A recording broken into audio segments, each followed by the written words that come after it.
الرحيم يا أيها الذين آمنوا اتقوا الله ولتنظر نفس ما قدمت لغد واتقوا الله إن الله خبير بما تعملون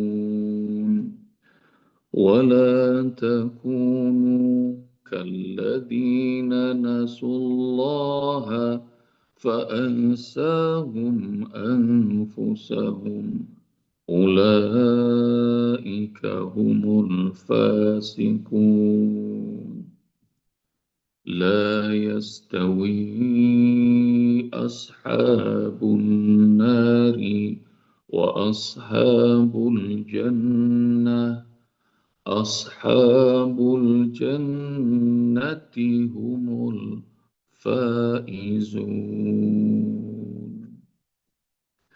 Wahai orang-orang beriman, takwalah kalian pada Allah, dan hendaklah setiap jiwa memperhatikan apa yang pernah dia lakukan untuk kebaikan hari esok akhirat.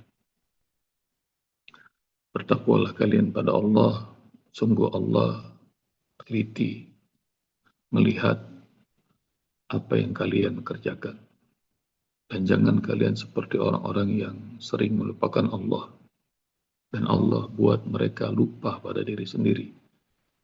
Orang-orang itu yang melupakan Allah dan lupa pada dirinya adalah orang-orang fasik yang gemar berbuat dosa, suka maksiat pada Allah. La yastawi ashabun nari wa ashabul jannah, tidak pernah sama penghuni neraka dengan penghuni surga, sebab penghuni surga itu adalah pemenang.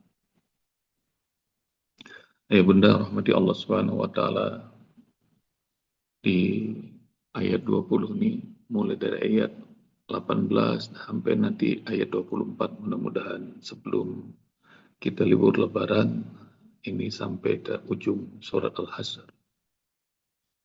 Kalau dibaca, itu sudah puncaknya segala-gala itu nanti dari 18 sampai 24. Dan karenanya dinikmati sama ibunda, dihafalkan, diamalkan. Dari Al-Hasyr ayat 1 sampai 24, kalau bisa hafal bagus. Kalau cuma bisa sepenggal, nah ini aja nih, dipakai sholat nikmat benar dari ayat 18 sampai 24. Usai Allah Subhanahu wa taala bilang di ayat 18, takwa 2 kali Allah pesan, dan perhatikan apa yang kita pernah kerjakan dan untuk terus melakukan amal kebaikan, perbaikan diri, semakin hari semakin dekat sama Allah, semakin hari semakin taat sama Allah, semakin hari semakin beriman, semakin hari semakin taat menjadi manusia yang bertakwa. Dan udah gak mau lagi jauh dari Allah, maunya selalu mengingat Allah.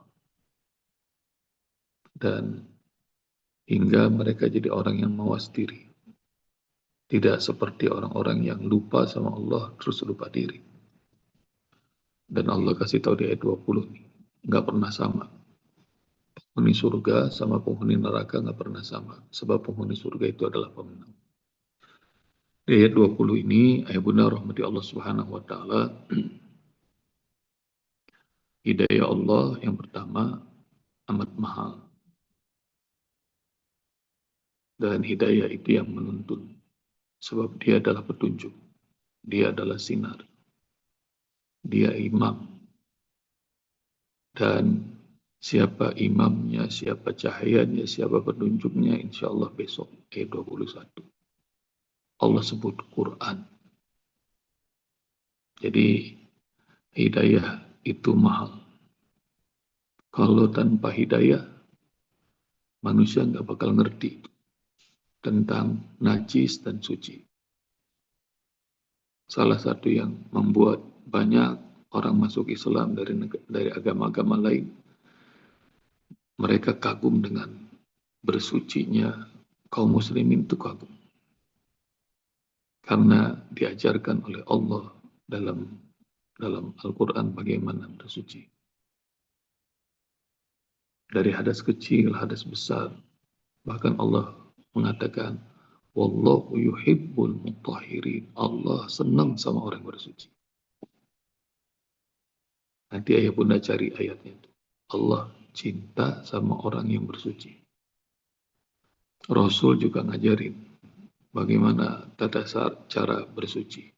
Dan dari bersuci aja kita bakal ngerti bahwa kaum muslimin, mereka yang taat, mereka yang beriman, dari wudhu dan mandi aja mengagumkan. Enggak cuma itu, siwak aja mengagumkan.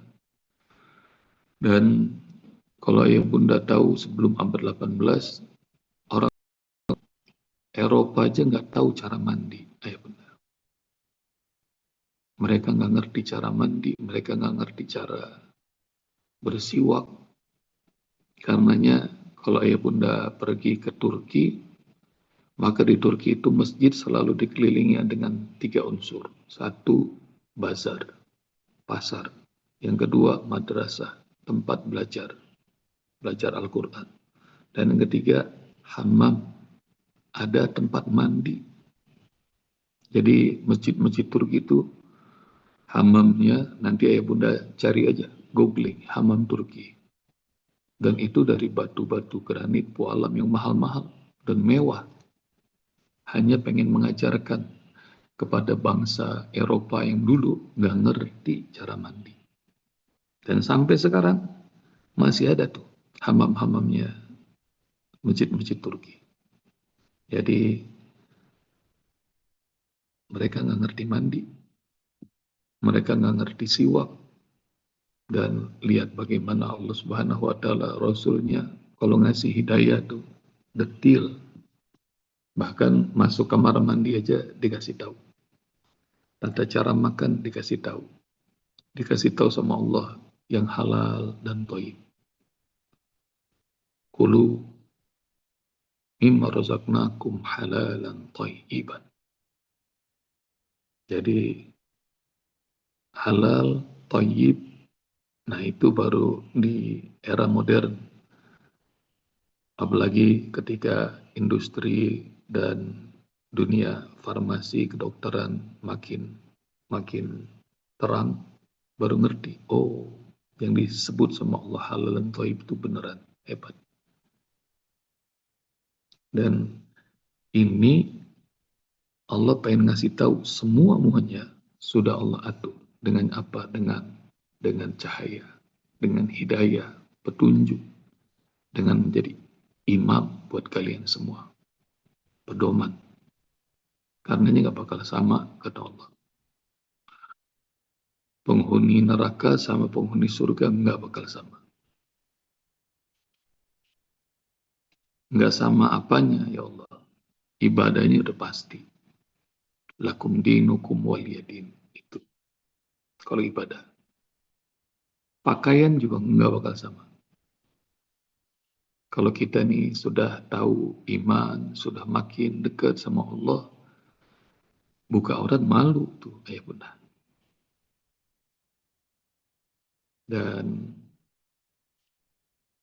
makin modern klaim mereka, makin nggak berpakaian. Jadi makin nggak berpakaian, menurut mereka itu modern. Bahkan nauzubillah, ada pantai-pantai yang tidak berpakaian, kaum nudis namanya. Nggak usah ya bunda bayangin, dan nggak ada keren-kerennya.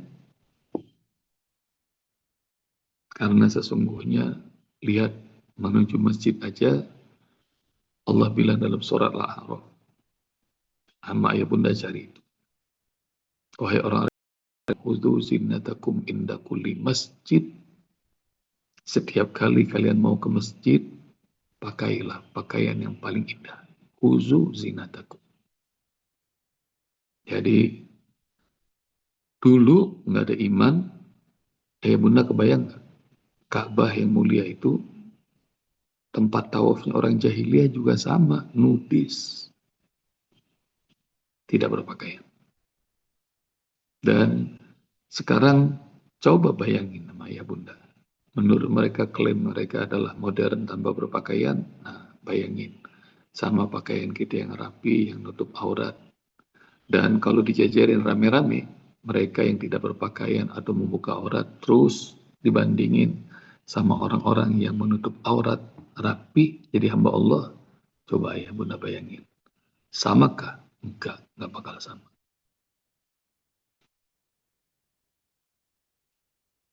Orang beriman tuh makan pakai tangan kanan. Orang beriman tuh makan dengan basmalah dan hamdalah. Orang beriman tuh makannya duduk. Terus, apakah sama dengan orang yang makan minum sambil berdiri, sambil pakai tangan kiri? Sama? Enggak bakal sama. Pakaian udah, makanan udah, apalagi? Nafkah.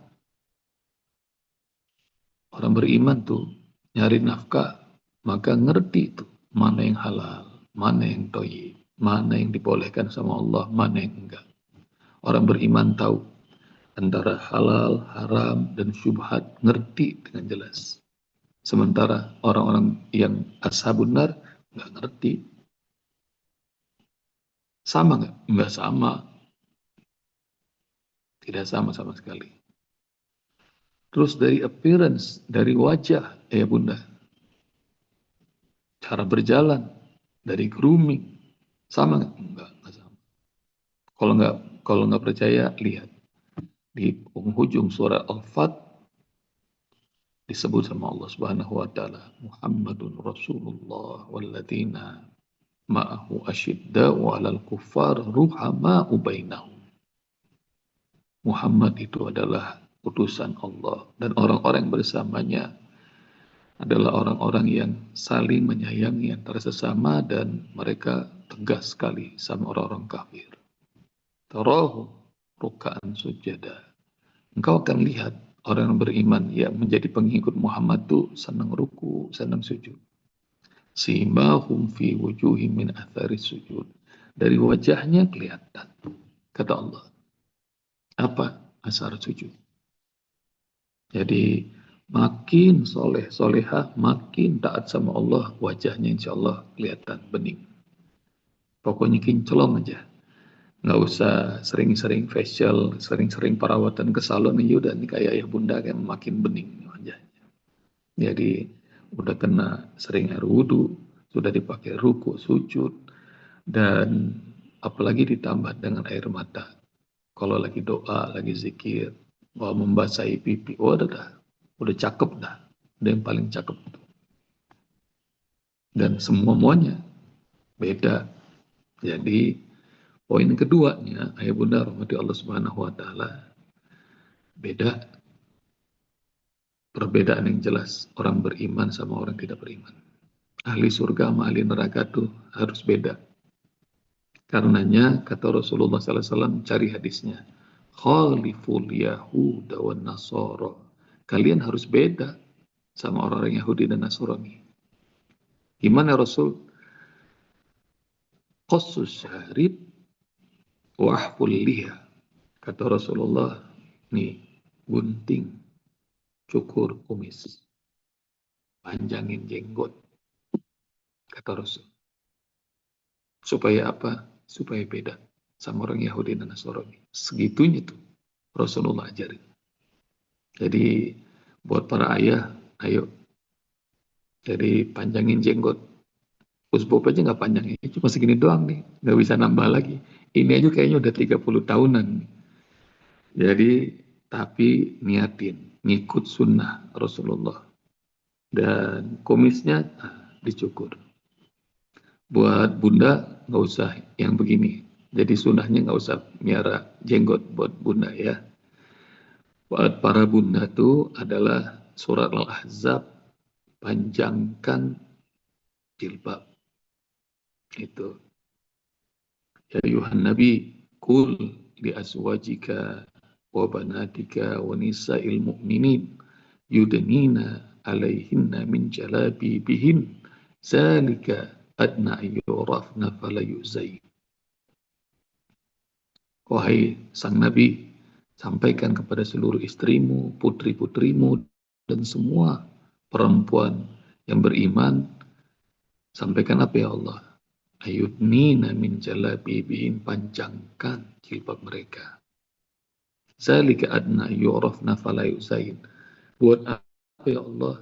Agar itu jadi identitas. Tuh lihat, suruh beda sama Allah. Yu'raf agar menjadi kenal. Fala yuzain, dan dengan cara itu mereka akan dikatakan dalam surah Al-Ahzab ayat berapa?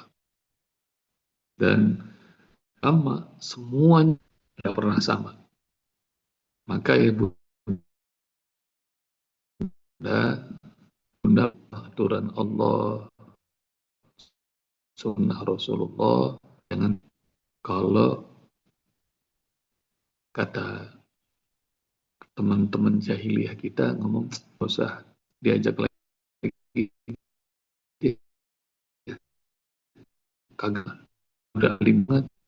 Jadi kata teman-teman jahiliyah ngomong, udah nggak usah ajak dia, kagak, dia mau udah alim banget. Adanya sudah di ashabul jannah. Jadi enggak ditemenin sama manusia, nggak apa-apa. Ayo bunda, yang penting ditemenin Allah, itu mahal tuh.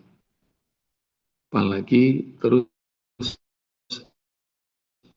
dikenalin sama besti-besti yang mukminah. Wah, itu keren. Yang ketemu sejalan pemikiran, makin taat, makin akrab, makin taat pada Allah. Makin akrab, makin sayang di jalan Allah. Nah, itu jadi itu sahabat-sahabat kayak gitu. Yang kecil hati, kalau kita makin dekat sama Allah, terus pada mutilit. Ya, emang. Jadi pelajaran yang kedua harus beda. Orang beriman sama orang-orang kafir harus beda. Nggak usah sama orang kafir, sama orang fasik aja harus beda. Fasik tuh beriman nggak? Iya, dia tuh Islam, tapi si gemar berbuat dosa. Fasik. Orang beriman senang mengingat Allah, orang fasik tuh enggak. Yang paling gampangnya, orang beriman Ramadan datang girang. Kalau orang fasik, ayo kita makan-makan, besok udah Ramadan nih, ini makan siang terakhir kita, kayaknya beban banget tuh Ramadan datang. Nah, jadi orang beriman tuh girang makin dekat sama Allah, sampai ditungguin Ramadan. Ini juga sama. Semakin Ramadan mau pergi, kalau orang fasik makin senang. Yang rame pasar, yang rame mall. Sementara orang beriman, enggak ke situ. Dia milihnya masjid. Seperti udah mau pergi, udah nggak rela, dijagain tuh 10 hari, 10 malam terakhir. Ya Allah, kok cepat banget 20 hari, 20 malam ini. Dia nangis, dia ngerintih. Ayo bunda. Nanya sebab ngajak semuanya. Ayo, kalau orang beriman tuh, jaga tuh waktu terakhir bersama Ramadan. Kenapa? Karena mahal, terlalu mahal. Kalau kita tahu di Jakarta ada tanah-tanah yang murah. Biasanya katanya orang Jakarta Timur murah tuh. Ada tanah-tanah yang mahal di Jakarta. Di mana ya benar? SCBD, tengah kota, tanahnya mahal. Mana lagi? Big katanya. Mahal. Apa sih yang ngebedain? Kan semuanya Jakarta. Apa yang ngebedain? Nah, kalau misalnya manusia aja bisa milih mana tanah yang mahal, demikian juga Allah juga punya pilihan. Dari semua tanah di dunia ini, Allah bikin tanah yang paling mahal adalah Ka'bah Baitullah. yang sholat di sana 100.000 kali lipat. Ada juga waktu-waktu yang mahal, ya bunda. Manusia aja ngerti waktu-waktu yang mahal. Contoh, kapan waktu mahal menurut kebanyakan manusia? Waktu mahal itu adalah bisa ketemu sama pimpinan. Misalnya, pimpinan apakah pimpinannya itu pimpinan perusahaan kita? Waktunya atau ketemu sama pimpinan daerah kita. Itu waktu mahal tuh. Sampai kita siapin banget waktu mahal. Dipanggil bupati, dipanggil wali kota, dipanggil gubernur aja langsung lompat kapanpun. Siap. Siap perintah. Gitu. Dipanggil sama para pembesar. Dipanggil ke istana, siap. Gitu. Padahal belum tahu dipanggil dalam urusan apa. Nah, kalau urusan kayak begitu aja manusia tahu, itu waktu yang mahal. Nggak, bukan kita yang ngatur. Siapa yang ngatur? Ya dia. Kapan dia minta, itu pimpinan berangkat. 86 istilahnya. Sama, Allah juga kasih tahu, ini waktu mahal nih. Waktu mahal. Mau ketemu nggak? Gitu. Dan kalau Allah sudah kasih tahu, ini waktu mahal, Ramadan, Masya Allah, segitu cepatnya berlalu ya. Nanti 10 hari 10 malam ya, Masya Allah, cepat banget ya. Karena itu ya bunda, waktu-waktu mahal ini jagain. Usbab ajak diri usbab, keluarga usbab semuanya. Ayah bunda, ayo berangkat. Nggak semua orang tahu. Berangkat kemana usbab? Ke masjid.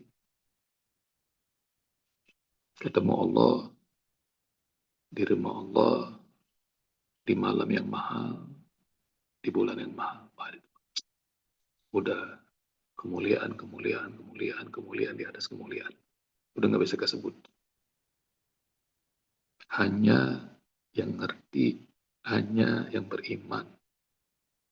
Sementara yang nggak dapat petunjuk itu masih orang Islam tapi ke mall, ke pasar. Nggak sama ya bunda. Baca satu ayat dari Al-Quran nggak sama bikin nastar kagak sama.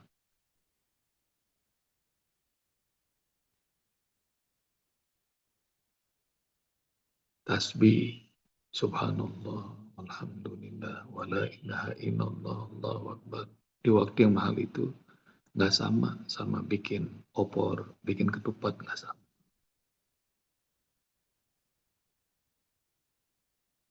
Maka makin ngerti, makin dekat sama Allah, kelakuannya udah jauh berbeda. Nggak bakal sama, kata Allah. Dan kalau ayah bunda perhatikan, ashabun nar wa ashabul jannah, perhatiin penghuni neraka, penghuni surga, kata Allah. Penghuni surganya diulang 2 kali semua. Boleh jadi mereka dapetin kebahagiaan di dunia, boleh jadi. Tapi buat penghuni surga, dia dapat kebahagiaan minimal 2 kali lipat, dunia dan akhirat. Seperti Rabbana atina fid dunya hasanah wa fil akhirati hasanatan wa qina adzabannar. 2 kali itu disebut sama Allah. Di dunia hasanah, di akhirat hasanah. Dan biar paling sengsara, kalau orang beriman dimasukin surga sama Allah Subhanahu wa taala sekali celupan aja. Maksudnya tik gitu dimasukin dikit. Belum nikmatin semua kenikmatan surga, baru dimasukin tes gitu dikit terus dikeluarin lagi. Ayah bunda nanti ketemu tuh hadis kursinya. Ada orang yang paling sengsara di dunia, tapi Allah masukkan ke surga sekali celupan. Lalu kemudian ditanya sama para malaikat, Dulu waktu di dunia berasa sengsara nggak? Saking indahnya kenikmatan surga, dia bilang, enggak, saya nggak ngerasa apa-apa. Enak banget. Sementara didatangkan orang yang ketika di dunia dikasih semua sama Allah. Terus dikasih celupan sekali doang di neraka. Kemudian dia dikeluarin lagi. Cuma sekali celupan, nggak usah lama-lama. Ditanya, apakah kau merasakan kenikmatan dulu di dunia? Dia bilang, udah lupa segala-gala, sakit banget. Maka banyak doa ya bunda. Udah dikasih Allah sehat, dikasih Allah jabatan, dikasih Allah kekuasaan, dikasih Allah harta. Baru dicabut aja sama Allah, misalnya stroke itu. Waduh, ngerintihnya, nyeselnya, semua mau kenikmatan lupa gitu. Udah paling sengsara rasanya. Tapi kalau orang beriman dikasih sakit sama Allah, ridho. Kayak Bunda Nur Hayati. Wah, Masya Allah. Udah diserempet, masih setoran hafalan Quran. Wih, keren itu, keren. Beda kelas dah, beda kelas. Jadi, nah itu, ya Bunda, nggak bakal pernah sama. Tidak akan pernah sama. Dan disebut sama Allah, mau dalam semua aspek, nggak bakal sama. Mau dari cara mandi, cara bersuci, cara berpakaian, cara bicara, cara makan, cara apalagi ibadah, semua mau nggak sama.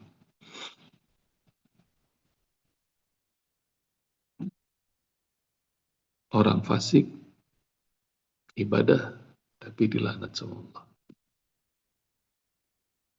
Sementara orang beriman bercandanya aja jadi pahala, olahraganya jadi pahala,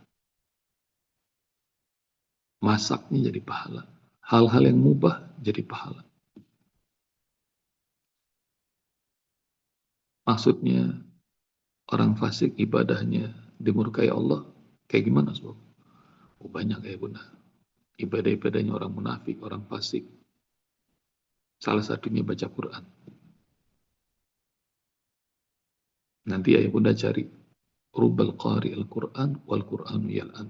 Banyak yang baca Al-Quran sementara Al-Quran melaknatnya. Nah itu bacaan orang-orang fasik. Bacaan orang-orang munafik. Dia baca Quran, tapi Al-Quran itu nggak ridho. Al-Quran laknat dia. Kenapa? Karena Al-Quran nggak masuk ke hati Al-Qurannya, buat pamer Al-Qurannya. Ya buat gitu dah, kira-kira. Bukan karena Allah. Dilaknat. Dan kita ingat ya, termasuk salah satu hadis Qudsi, salah satu dari 3 orang yang masuk neraka pertama-tama adalah pembaca Al-Quran. Dari 3. Insya Allah. Dan dah, sebab ringkas karena dia udah jam 6 lewat. Penghuni surga, mereka pemenang. Sama seperti kalau kita taat sama Allah selama bulan Ramadan, girang banget kita, berasa menang. Kalau puasa aja, setiap kita puasa sunnah maupun wajib, berbuka aja kita girang. Apalagi Ramadan, menuntaskannya, taat sama Allah, berhasil, girang. Dan itu pemenang. Para pendaki gunung, makin mereka mendaki gunung, mereka pengen cari yang lebih tinggi lagi. Ngapain sampai di atas? Di atas itu cuma sebentar ya bunda. Ntar mereka turun lagi, jadi perjalanan naik sama turunnya itu lama banget. Di atasnya paling cuma beberapa menit doang. Nyari momen-momen yang sebentar doang. Tapi kalau ditanya, kapok nggak? Enggak, girang. Tanya sama para pelari kayak Ayah Suhadi, Bunda Dolaris, bisa 5 kilo, wah seneng.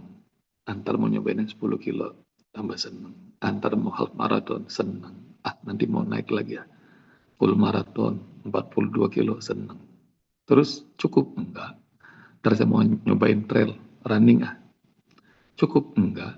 Ntar saya mau nyobain Ironman terus aja dia bakal naik terus. Ntar makin dia melesat jauh, udah nggak kebayang tuh. Nah, nanti kalau misalnya sama Ayah Suwadi maupun Dolaris yang suka maraton, cara makan kita sama cara makan beliau yang makin serius beda banget itu. Udah beda banget. Nah, sama. Makin kita dekat sama Allah, makin kita getol, udah beda banget sama orang-orang biasa. Dan mereka pemenang kata Allah. Makin mereka beriman, makin dekat, mereka itu pemenang. Semoga Allah takdirkan kita semua jadi pemenang. Dan semoga Allah ridho. Allah beri kita kesempatan banyak melakukan amal soleh yang Allah ridhoi. Wabil khusus di hari-hari mahal ini. Jangan lupa itikaf ya Bunda ya. Mulai Selasa malam Rabu. Kalau yang Muhammadiyah udah malam Selasa sudah mulai. Jazakumullah. Assalamualaikum warahmatullahi wabarakatuh. Waalaikumsalam.